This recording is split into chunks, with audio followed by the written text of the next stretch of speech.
Good morning, it's James. It is so good to see you today. Thank you for your time. Thank you for your energy. I'm deeply grateful to have the honor and the blessing of laying eyes on you. And I do hope and pray that this message finds you and all the people that you love peaceful, thriving, and very, very well.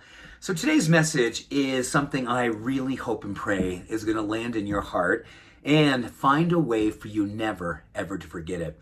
It's powerful science, and I think it really speaks to communities like ours where there's this really strong inclination to grow, to evolve, to continually become the versions of ourselves that make us most proud, most peaceful, most purposeful. And I think for a lot of us in communities where we find ourselves always wanting to figure out what is the next opportunity for us to grow, there is always an opportunity to be facing fear.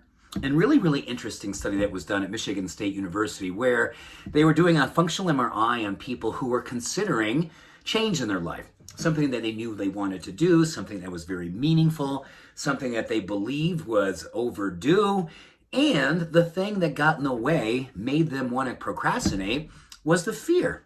And what they basically did during the functional MRI, they were scanning the brain when people were thinking about the change, thinking about whether or not it was going to work, thinking about whether or not they were worthy, thinking about the fear that associated with making changes in their life.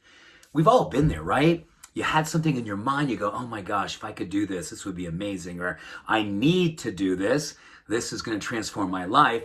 I cannot postpone this any longer. This is the day I'm going to make this change. And then what tends to come in is fear and trepidation. In this study, the brain center of fears literally were lighting up. The amygdala, other parts of the brain lighting up because of all these associations we have with either failure or past failure or what if it doesn't work out. And in spite of the fact that we knew in our hearts we want to do this, our mind, our brain said, but what if it doesn't work out? Here's what the study also wanted to tell us. Once somebody began to think about what it would look like when they did, or even started making emotion towards making that change, making that growth, making those steps, literally upon that experience of thinking and or doing, or both, those fear centers literally dimmed. They went literally dark. Meaning that so much of what gets in the way of us changing, evolving, and growing is the thinking that it might not work out, the fear of what happens if it doesn't work for us. Or, goodness, what happens if we fail? Well, here's what's really interesting. The studies went on to show that when we give ourselves permission to move forward, face the fear, begin going in emotion, going in the process of movement, our brain clears away the fear and really starts to find opportunities for how we can navigate different pathways to have success. Our brain starts to get creative. Our mind starts to feel possible. Our being starts to feel like I can do this. And there's many ways I can accomplish my goals. What I love about a study like this is that when we give ourselves permission to face our fear and then move forward in spite of our fear, our brain in time and in tune changes.